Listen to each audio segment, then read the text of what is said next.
President Yoweri Kaguta Museveni agumze endagaano egiina y'okuleeta obusinge n'ebyokwerinda muri Eastern Democratic Republic ya Congo. Ekitweke ekitwire ekinyangarazibwa entaro.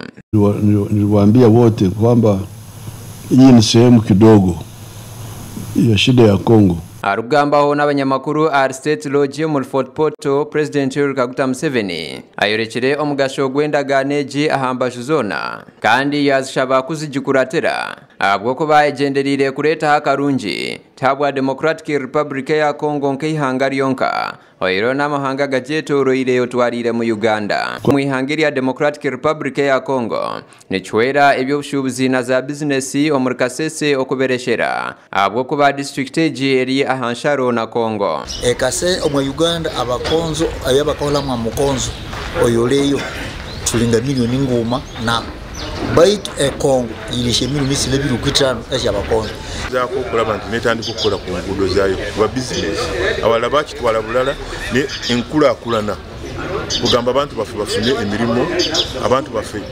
bibakola obutale more especially obutale bubenga bugulwawo nnyo. Sande Milton Minister w'ebyokwerinda ombudingiya bwabwamba nawe tiyatana mnonga habandi arukorekangu obusinge n'obushubuzi tebirukutana siyenganje na simiente basi myasa ninge ndagani obusinge nanga natule twe mumoye abuli affected akatamuko kale Congo businge mbona bayo nazo tukwatule kuronge abode ati abundo bugyo na Uganda tukwatule kuronge mono atareka zibikyona nanga tunabulisi bakaniye abakuru ya Congo mbasa mu Uganda akale bakakwesagena nazo kwana beze bode kusanga kwa sante ati na bintu byatu benje ngabero byatu tumba bituli mu Uganda tukotokera kana kutunga balifiji bakali bakuru ya Congo. Abo abantu babutosha balinziro kureba endagaano egi okwera atekwa mu nkora abebembezi nibashaba ogumyaho obuhagizi okurebeka byona byabe by'obusinguzi ahabwe emiturire mirungi ahagati y'amahanga gombi.